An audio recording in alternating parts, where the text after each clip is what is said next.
6ஆம் வகுப்புலேருந்து 12ஆம் வகுப்பு வரையிலான தமிழ் புத்தகத்தில் எங்கெங்கெல்லாம் மேற்கோள்கள் இருக்கோ அதை எல்லாத்தையுமே தொகுத்து பார்த்துட்ருக்கோம். அதோட பார்ட் 2 வீடியோவை தான் நம்ம பார்க்க போகிறோம். முதலாவதாக, இன்ன பல பல எழுத்து நிலை மண்டபம் துண்ணுணர் சுட்டவும் சுட்டு அறிவுறுத்தவும் என்று கூறும் நூல் எது? இன்ன பல பல எழுத்து நிலை மண்டபம் துண்ணுணர் சுட்டவும் சுட்டு அறிவுறுத்தவும் என்று கூறும் நூல் எது? Answer Paripadal. Answer Paripadal. Next question. பொதியிலாயினும் இமயமாயினும் பதியெழு அறியா பழங்குடி என்று கூறியவர் யார்? பொதியிலாயினும் இமயமாயினும் பதியெழு அறியா பழங்குடி என்று கூறியவர் யார்? ஆன்சர் இளங்கோவடிகள். ஆன்சர் இளங்கோவடிகள். எந்த நூலில் கூறியிருப்பார்னா சிலப்பதிகாரம் அப்படிங்கிற தன்னோட நூலில் கூறியிருப்பார். இளங்கோவடிகள் பொதிய மலையினும் பொதிகை மலை மற்றும் இமயமலையினுடைய சிறப்புகளை கூறியிருப்பார். அதிலேயுமே பொதிகை மலைக்கு தான் அதிக முக்கியத்துவம் கொடுத்திருப்பார். Next question. நுண்துளி தூங்கும் குற்றாலம் என்று கூறியவர் யார்? நுண்துளி தூங்கும் குற்றாலம் என்று கூறியவர் answer Thirugnana Sambandar. Answer Thirugnana Sambandar. Next question. திக்கெல்லாம் புகழுறும் திருநெல்வேலி என்ற கூற்று யாருடையது? திக்கெல்லாம் புகழுறும் திருநெல்வேலி என்ற கூற்று யாருடையது? Answer Thirugnana Sambandar. Answer Thirugnana Sambandar. Next question. தன் பொருணை புனல் நாடு என்று கூறியவர் யார்? தன் பொருணை புனல் நாடு என்று கூறியவர் Sekkizhar. Answer Sekkizhar. Next question.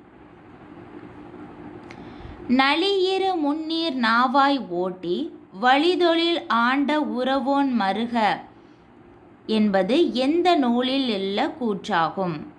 Answer Purananuru.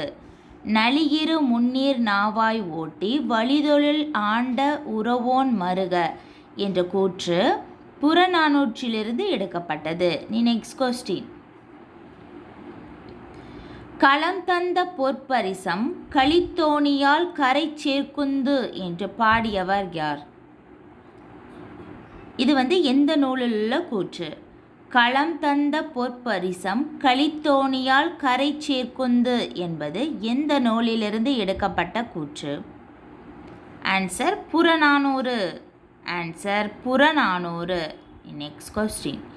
சங்கொடு தாரை தாளம் தழங்கொளி முழங்கு பேரி வெங்குரல் பம்பை கண்ட வியன்துடி திமிழை தட்டி என்ற வாசகமானது எந்த நூலிலிருந்து எடுக்கப்பட்டுள்ளது?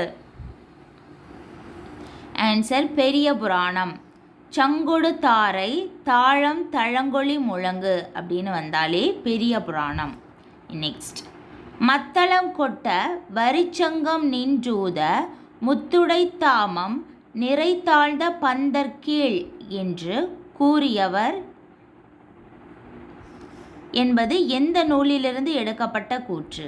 ஆன்சர் நாச்சியார் திருமொழி. மத்தளம் கொட்ட வரிச்சங்கம் நின்றூத அப்படின்னு வந்தாலே நாச்சியார் திருமொழி. சங்குடு தாரைன்னு வந்தால் பெரிய புராணம். களை உண கிழிந்த முழவுமருள் பெரும்பழம் என்று கூறும் நூல் எது? ஆன்சர் புறநானூறு. களை உண கிழிந்த முழவுமருள் பெரும்பழம் என்று கூறும் நூல் புறநானூறு. நெக்ஸ்ட். வன்புகழ் மூவர் தன்பொழில் வரைப்பு என்று கூறும் நூல் எது? வன்புகழ் மூவர் தன்பொழில் வரைப்பு என்று கூறும் நூல் எது? ஆன்சர் தொல்காப்பியம். ஆன்சர் தொல்காப்பியம். இந்த மூவர் அப்படிங்கிறது மூவேந்தர்களை குறிக்கின்றது. சேர சோழ பாண்டிய மன்னர்கள். இப்படி கூட கேட்கலாம். சேர சோழ பாண்டிய மன்னர்களின் சிறப்பினை கூறும் நூல் தொல்காப்பியம். அதுலேயும் தொல்காப்பியம் வரும். நெக்ஸ்ட். போந்தை வேம்பே ஆரண வருவும் மாபெரும் தனையார் மலைத்த பூவும். போந்தை வேம்பே ஆரண வருவும் மாபெரும் தனையார் மலைத்த பூவும் என்று கூறும் நூல் எது? Answer Tolkappiyam. Answer Tolkappiyam. Next, நெல்லும் உப்பும் நேரே ஊரீர் கொல்லி ரோவன சேரிதொறும் நுவலும் என்று கூறும் நூல் எது? நெல்லும் உப்பும் நேரே ஊரீர் கொல்லி ரோவன சேரிதொறும் நுவலும் என்று கூறும் நூல் அகநானூறு. நெல்லும் உப்பும் வந்தால் அகநானூறு. நெக்ஸ்ட், சிறியிலை நெல்லி தீங்கனி குறியாது ஆதல் நின்னகத்து அடக்கி சாதல் நீங்க எமக்கீந்தனையோ என்று கூறியவர் யார்? ஆன்சர் ஔவையார். சிறியிலை நெல்லி தீங்கனி குறியாது. நெல்லிக்கனி அப்படின்னு வந்தாலே ஔவையார். யாருக்காக பாடியிருப்பார்னா அதியமானுக்காக. நெக்ஸ்ட், உலகு கிளர்ந்தன உருக்கெழுவங்கம் என்று கூறும் நூல் எது? உலகு கிளர்ந்தன உருக்கெழுவங்கம் என்று கூறும் நூல் அகநானூறு. நெக்ஸ்ட், அருங்கலம் தரீயர் நீமிசை நிவக்கும் பெருங்கலிவங்கம் என்று கூறும் நூல் எது? அருங்கலம் தரீயர் நீர்மிசை நிவக்கும் பெருங்கலிவங்கம் என்று குறிப்பிடும் நூல் பதிற்றுப்பத்து. ஆன்சர் பதிற்றுப்பத்து.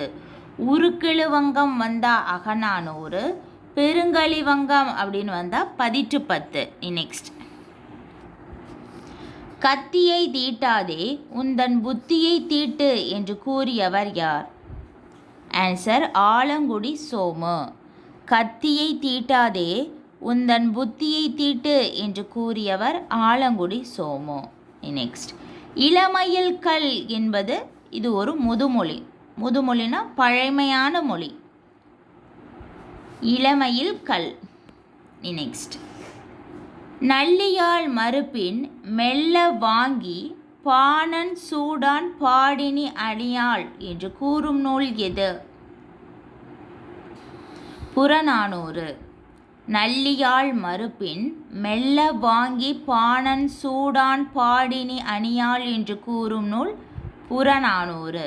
நெக்ஸ்ட், தண்டுடுக்கை தாழந்தக்கை சாரநடம் பயில்வார் சம்பந்தர் என்று கூறியவர் யார்? தண்டுடுக்கை தாழந்தக்கை சாரநடம் பயில்வார் என்று கூறியவர் யாருன்னா சம்பந்தர்.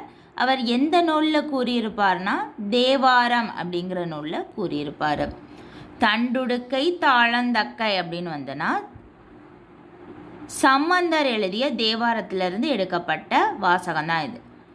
சங்கொடு சக்கரம் ஏந்தும் தடக்கையன் பங்கைய கண்ணானை பாடேலோர் எம்பாவாய் என்று கூறியவர் யார்? ஆண்டாள். எந்த நூல்லனா திருப்பாவை அப்படிங்கிற நூலில் கூறியிருப்பார்.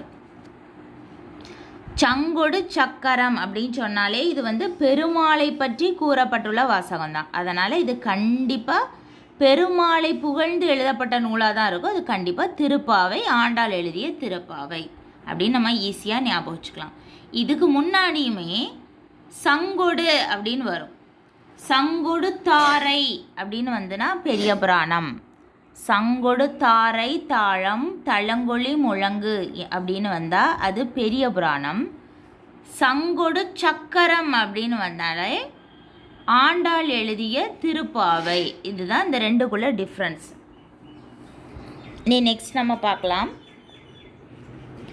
கண்ணெழுத்து படுத்த எண்ணு பல்பொதி என்று கூறும் நூல் எது? கண்ணெழுத்து படுத்த எண்ணு பல்பொதி என்று கூறும் நூல் எது? ஆன்சர் சிலப்பதிகாரம். எழுதியவர் இளங்கோவடிகள். நெக்ஸ்ட், எல்லா சொல்லும் பொருள் குறித்தனவையே என்று கூறியவர் யார்? ஆன்சர் தொல்காப்பியர். எல்லா சொல்லும் பொருள் குறித்தனவையே என்று கூறியவர் யார்? தொல்காப்பியர். எந்த நூலில் கூறியிருப்பார்னா தொல்காப்பியம் அப்படிங்கிற நூலில் கூறியிருப்பார். நெட்டெழுத்து ஏழே ஓரெழுத்து ஒரு மொழி என்பவர் யார்? நெட்டெழுத்து ஏழே ஓரெழுத்து ஒரு மொழி என்று கூறியவர் யார்? ஆன்சர் தொல்காப்பியர். ஆன்சர் தொல்காப்பியர். அதுவே நன்னூலார் என்ன சொல்லியிருப்பார்னா 42 எழுத்துக்கள் உள்ளன. ஓரெழுத்து ஒரு மொழியில் 42 எழுத்துக்கள் உள்ளன என்று கூறியவர் நன்னூலார். நெட்டெழுத்து 7 மட்டும்தான் இருக்குது அப்படின்னு சொன்னவர் தொல்காப்பியர். அடுத்தது, வேர்பாறு தலைப்பாறு மிஞ்சினக்கால் பற்ப செந்தூரம் பாரே என்று கூறியவர்கள் யார்? வேர்பாறு தலைப்பாறு மிஞ்சினக்கால் பற்ப செந்தூரம் பாரே என்று கூறியவர்கள் யார்? ஆன்சர் சித்தர்கள். கூறியவர்கள் சித்தர்கள். நெக்ஸ்ட், கல்வி கரையில கற்பவர் நாள் சில மெல்ல நினைக்கின் பிணிபல அப்படின்னு வரும் அந்த லைனு. இது எதிலிருந்து எடுக்கப்பட்ட கூற்றுனா நாலடியார்லேருந்து எடுக்கப்பட்ட கூற்று. அதாவது கல்வியினுடைய சிறப்பை இது சொல்லுது. கல்வி கரையில கற்பவர் நாள் சில மெல்ல நினைக்கின் பிணிபல அப்படிங்கிற பாடல். இது நாலடியார். எழுதியவர்கள் யாருன்னா சமண முனிவர்கள். நாலடியார் ஒரு ஆள் எழுதினது இல்லை, சமண முனிவர்கள் பலரால் எழுதப்பட்டு தொகுக்கப்பட்ட நூல் தான் இது. நெக்ஸ்ட், இம்மை செய்தது மறுமைக்கு ஆமெனும் அறவிலை வணிகன் ஆய் அலன் என்று கூறும் நூல் எது? இம்மை செய்தது மறுமைக்கு ஆம் எனும் அறவிலை வணிகன் ஆயலன் என்று கூறும் நூல் எது? Answer Purananuru. Answer Purananuru. Next, படுதிரை வையம் பாத்திய பண்பே என்று கூறும் நூல் எது? படுதிரை வையம் பாத்திய பண்பே என்று கூறும் நூல் ஆன்சர் தொல்காப்பியம். ஆன்சர் தொல்காப்பியம். அவ்வளோதான். நம்ம இதோட பார்ட் 3 வீடியோவை நம்ம அடுத்தடுத்த வீடியோக்களில் பார்க்கலாம். இந்த வீடியோ உங்களுக்கு யூஸ்ஃபுல்லாக இருந்துச்சுன்னா மறக்காமல் சேனலை சப்ஸ்கிரைப் பண்ணுங்கள்.